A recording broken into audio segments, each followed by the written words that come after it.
Elon Musk just got robbed out of a $56 billion payday. How, you ask? Well, an activist shareholder filed a lawsuit against Musk that his compensation plan was excessive, and the court sided with the shareholder. On the surface, it's probably extremely difficult to sympathize with Elon.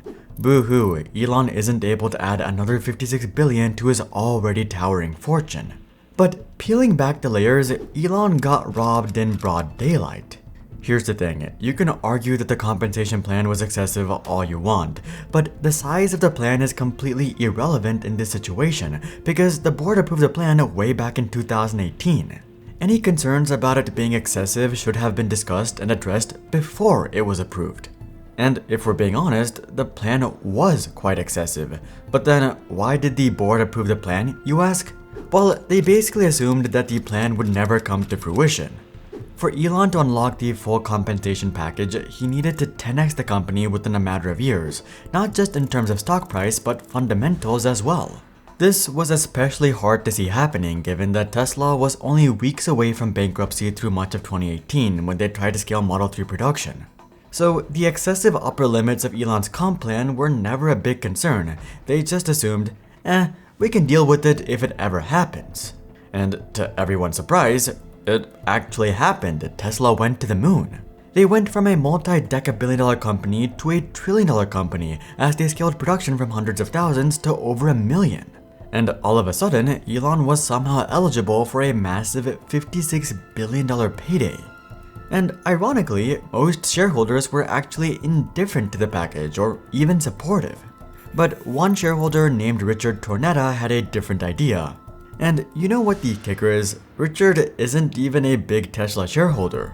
In fact, when he started the lawsuit, he only owned a total of 9 shares. And you know what's even funnier? The lawyers who won this case are now demanding that they get paid $5.6 billion themselves, given that they saved the company $56 billion. So here's how the entire ordeal played out and why Elon Musk more than deserved his massive payday.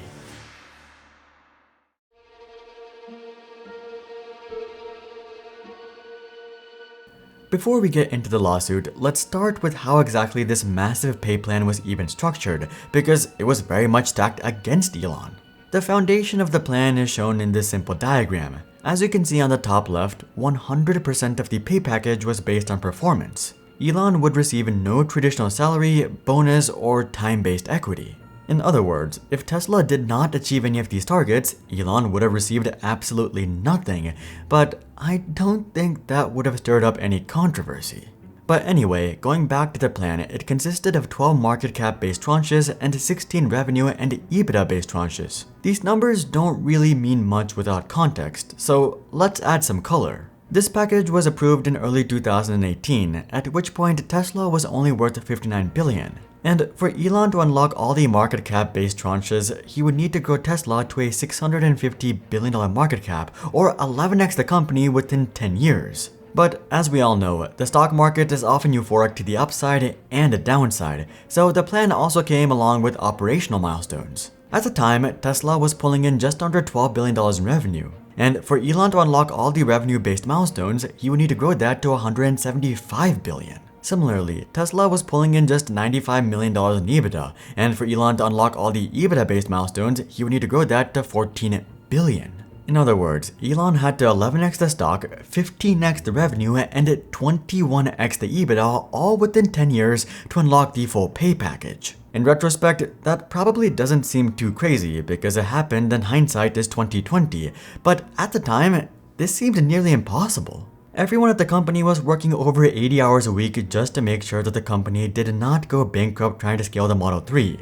So saying that Tesla will 10x was pretty much the same as speculating that Bitcoin will reach 500,000 by the end of 2025. Sure, there are some moon boys calling for it, but the vast majority of the population think that it's impossible, and that's why the board approved such a large pay package. They just didn't think that it was gonna happen, which brings me into our second point, which is that the pay package wasn't even that large to begin with, because it wasn't cash or stock. The media and YouTubers, myself included, love to call the package a $56 billion payday, but that's not actually what it was. What do I mean? Well, it's not like Tesla had to pay Elon $56 billion from their corporate cash reserves if he met these targets. No, what Elon was actually promised was a 12% stake in the company if he achieved these insane performance metrics. It's just that 12% of the company works out to an insane number at the company's current scale. When the plan was approved though, 12% was only worth $7 billion, and that was the compensation for 10 years. So really, Elon was only being paid $700 million per year in initial stock value. But that doesn't tell the full story either, because Elon wasn't even paid in stock, he was paid in stock options. If you're not familiar with stock options, they're basically a cheap way to make a super high risk bet on a stock's price movement. If your bet is right, you can hundreds of X or even thousands of X your money, but if you're wrong, you lose everything, and that's calculated by this formula. And it turns out that to make the same bet that Elon made in 2018, it would have only cost you roughly $60 million. Let me say that again. To experience $56 billion worth of upside, you only had to buy $60 million worth of stock options in 2018. So really, Elon wasn't paid $56 billion. Rather, he was given $60 million worth of roulette bets, and Elon went on to have the winning streak of a lifetime. And given that the pay package was for 10 years, Elon was really only being paid $6 million per year, and if he didn't achieve his targets, that would have gone down to zero. But as he achieved his targets, the pay tranche 1000x in the process, which brings us into the current lawsuit.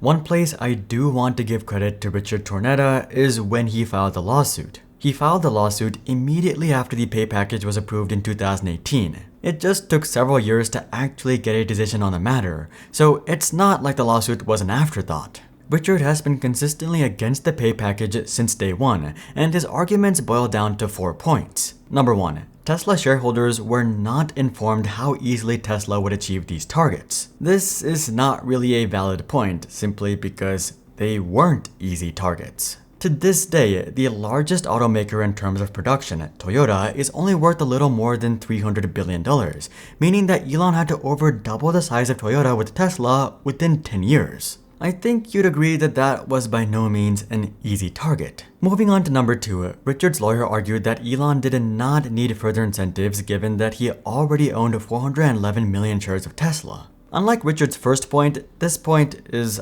absolutely true. People like Elon aren't motivated by money in the first place. They're much more concerned about notoriety and being the one to elicit change. And moreover, Elon has on multiple occurrences said that Tesla and SpaceX are like children to him. So it's highly likely that things at Tesla would have played out the exact same whether or not Elon was given this massive pay package. But just because Elon didn't need more compensation, it doesn't mean that he didn't have the right to ask for more anyway. Moving on to number 3, Richard's lawyer argued that the board did not disclose that Musk had designed the pay package himself. To be honest, I'm not really sure how this is a shocking revelation. It would be much more shocking if a founder CEO did not have a strong input into his or her compensation package. And that brings us into Richard's last argument, which is that the board did not disclose how close Tesla's payment committee members were to Elon. And again, I'm not really sure how this is a shocking revelation either. It would be a much bigger red flag if a founder did not have a good relationship with their board members. I guess the root of what I'm trying to get at is that the real question in this lawsuit should have been whether or not Elon and the board broke any laws or procedures or did not disclose something when approving the pay package. But instead, it just became one big case of whether CEOs and founders deserve to get paid so much. And given that public sentiment has largely shifted against Elon over the past few years due to his Twitter antics and political statements, it was easy to paint him as the greedy billionaire, which maybe he is, but again, that's not relevant. But the media decided to make it relevant. As the case was ongoing, we saw plenty of articles about increasing wealth gaps, excessive compensation, the rich getting richer, the middle class disappearing, and so on. For the record, I'm not suggesting that any of that isn't happening.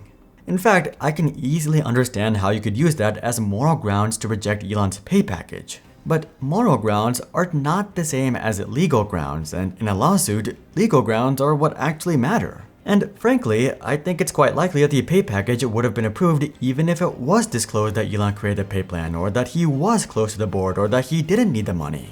But what really shows that this whole case was just a bunch of baloney is how much the lawyers want as compensation.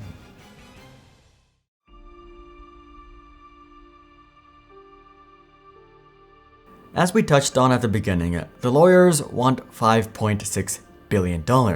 The irony in this is beyond belief. They're basically looking for excessive compensation for winning a case against excessive compensation. In fact, I would argue that what the lawyers are seeking is far more excessive than what Elon was seeking.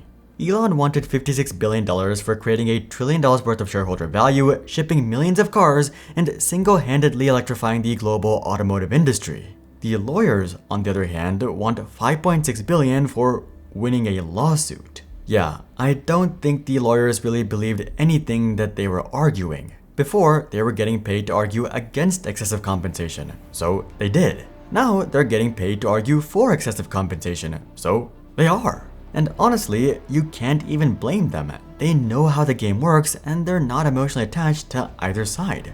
And I think that's really the takeaway from all of this, to not get attached to either side. Zooming out, what we're really looking at here is whether or not a multi-cent billionaire or shareholders get another $56 billion. It's truly quite a trivial matter in the grand scheme of things. It's not like receiving the paycheck would have changed anything in Elon's life. And it's not like Elon not receiving the paycheck is suddenly gonna close the wealth gap or support the middle class. But that being said though, it is an extremely interesting story to follow because, I mean, how often do we talk about a $56 billion paycheck? Considering Elon's reaction to all of this, it seems that he's gonna appeal and fight this case till the very end, as he should. I mean, wouldn't you? So we'll have to see how things play out, but in the meantime, that's how Elon Musk got robbed out of a $56 billion payday. If you're interested in deeper dives, interviews with insiders, and exclusive tech analysis, consider checking out our new free weekly newsletter. But until then, I'm Hari, and I'll see you guys on the next one.